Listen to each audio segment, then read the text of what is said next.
মুক্তিযোদ্ধাদের নামে যে কোটা প্রচলিত আছে, গত ৫৫ বছরে আমি জানি না কোন মুক্তিযোদ্ধা সন্তানের চাকরি হয়েছে কিনা।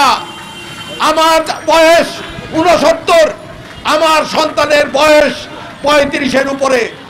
অধিকাংশ মুক্তিযোদ্ধা আমার বয়োজ্যেষ্ঠ ছিল, কারো সন্তানেরই আজকে কোটায় পড়ালেখা করার কোনো সুযোগ নাই। তারপরেও আপনারা দেখেছেন প্রথম আলোতে নিউজ, ৫৫,০০০ মুক্তিযোদ্ধা আছে যাদের জন্ম ৭১ সালের পরে হয়েছে।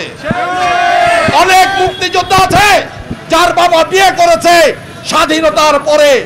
সেই সমস্ত ভুয়া মুক্তিযোদ্ধাদের, এই মুক্তিযোদ্ধাদের কোটার নামে বা ওই সরকারি চাকরিতে সর্বক্ষেত্রে তাদেরকে পদোন্নতি দিয়ে বাংলাদেশকে একটা মেধাহীন জাতি হিসেবে পরিণত করার ষড়যন্ত্রে লিপ্ত এই ব্যর্থ সরকার। বন্ধুরা, আমরা এই কোটা প্রথা বিলুপ্ত চাই। আজকে ছাত্র সমাজ যে আন্দোলন করেছে, এই আন্দোলনের সাথে একজন মুক্তিযোদ্ধা হিসেবে শপথ করে বলছি, কোটা সংস্কারের আন্দোলন যতক্ষণ সফল না হবে, যতক্ষণ রাজপথে ছাত্র সমাজে আন্দোলন করবে, সেই আন্দোলনের সাথে রাজপথে থাকবো।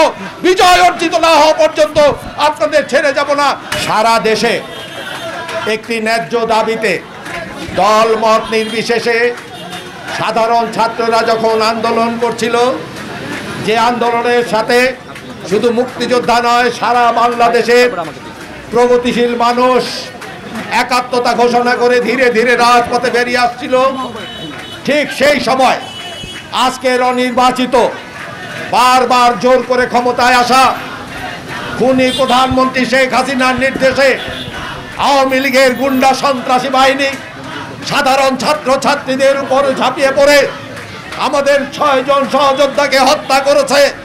আজকের এই সমাবেশ থেকে তার প্রতিবাদ জানাই, নিন্দা জানাই, এই হত্যাকারীদের অবিলম্বে গ্রেপ্তার ও বিচারের দাবি জানাই।